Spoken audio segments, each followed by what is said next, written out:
Le projet pastoral ne portera du fruit que si nous nous laissons intérieurement renouveler. Luttons contre l'esprit de clocher et pensons communauté de paroisse. Ayons une vision élargie de l'Église.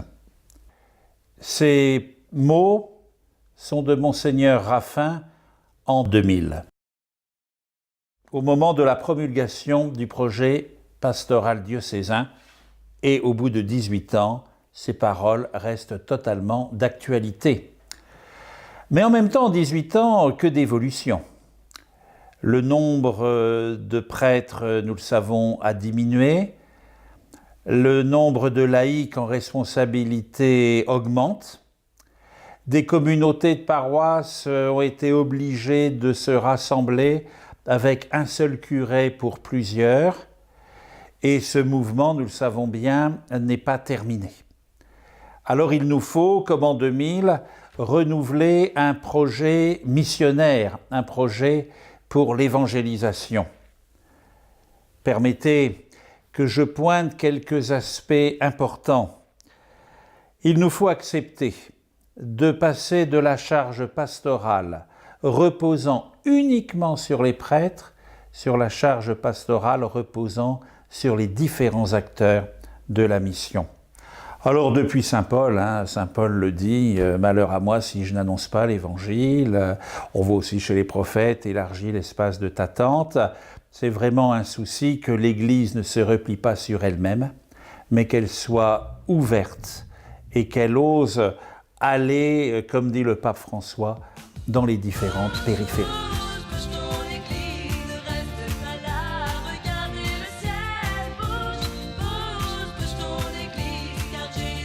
Dans le diocèse de Metz, quand j'ai commencé à être prêtre il y a un peu plus de 40 ans, l'évangélisation était confiée au mouvement d'action catholique spécialisé, qui était un peu le fer de lance de l'évangélisation. Les paroisses étaient, comment dire, là pour entretenir le culte et le vivier dans lequel on allait chercher les militants. Et puis, on pensait que les paroisses étaient un peu mortes, on se posait d'ailleurs plein de questions. Puis voilà que le temps a fait son œuvre, les mouvements ont vieilli, enfin leurs membres ont vieilli, et puis on a découvert que les paroisses avaient une capacité d'évangélisation extraordinaire à travers les actes ordinaires de leur ministère, qui étaient la préparation au baptême, au mariage, aux communions, les rencontres de funérailles et tout cela.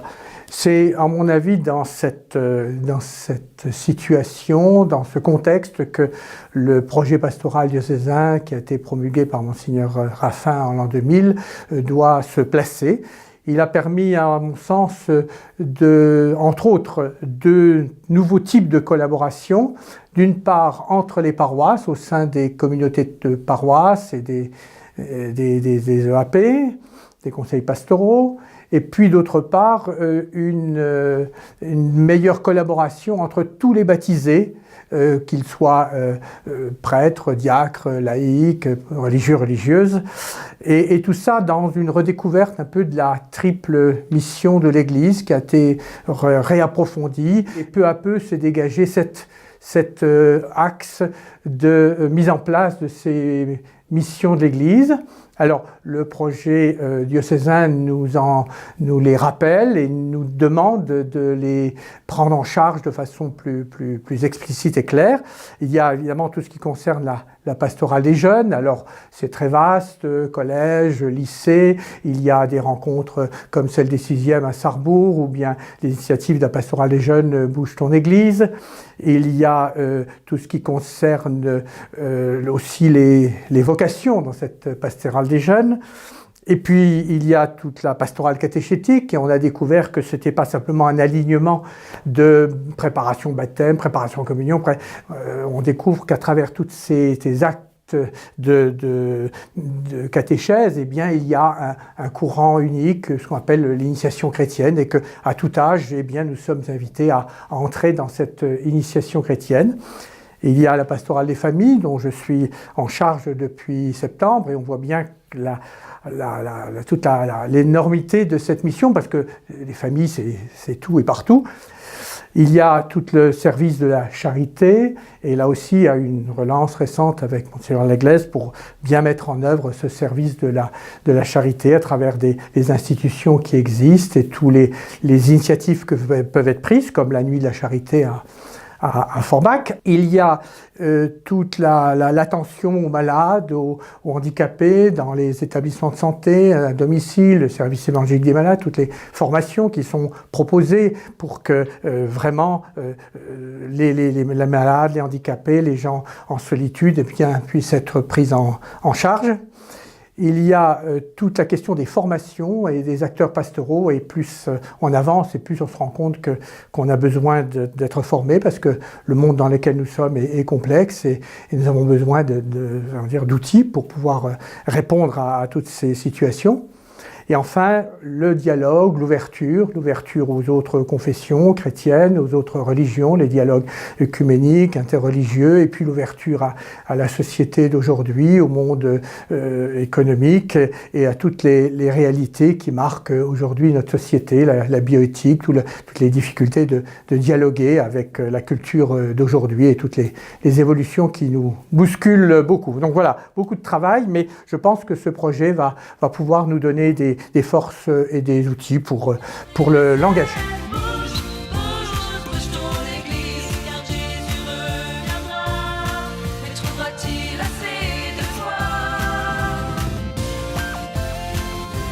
Je m'appelle Jean-Luc Jost, je suis le curé archiprêtre de Sarreguemines.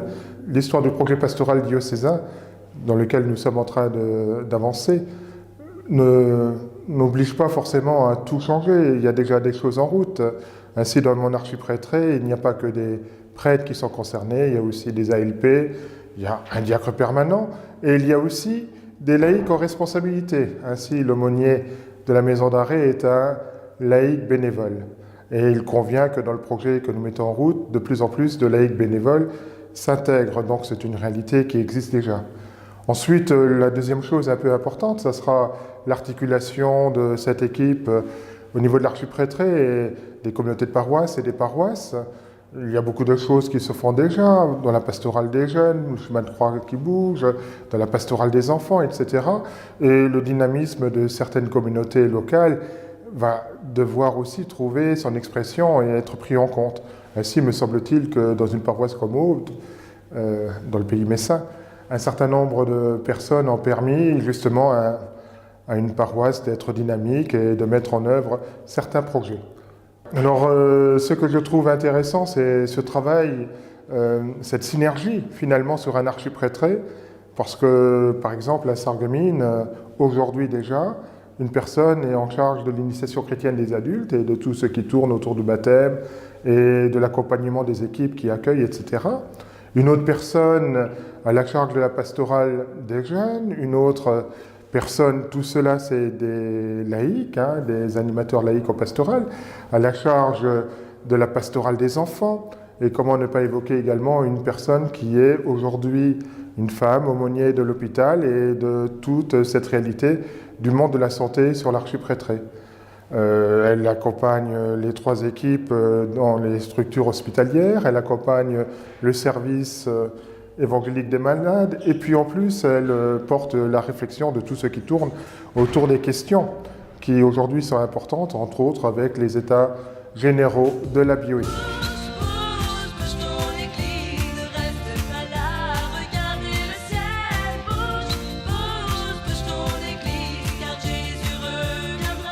Mes amis, vous l'aurez compris, le but de cette nouvelle organisation missionnaire doit permettre de mieux travailler ensemble, que chacun prenne sa part dans la mission.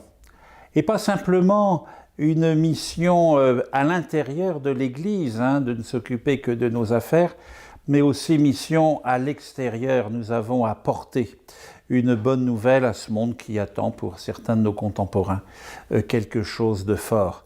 C'est dans cet esprit que je vous invite, vous qui êtes rassemblés dans ces équipes brassées, pour questionner, amender, améliorer ce projet. Ce projet, il ne vient pas comme ça tout seul, il a été déjà travaillé, Donc là, nous abordons une dernière phase, la phase qui doit contribuer à la réussite de notre congrès diocésain qui validera le projet de cette réforme.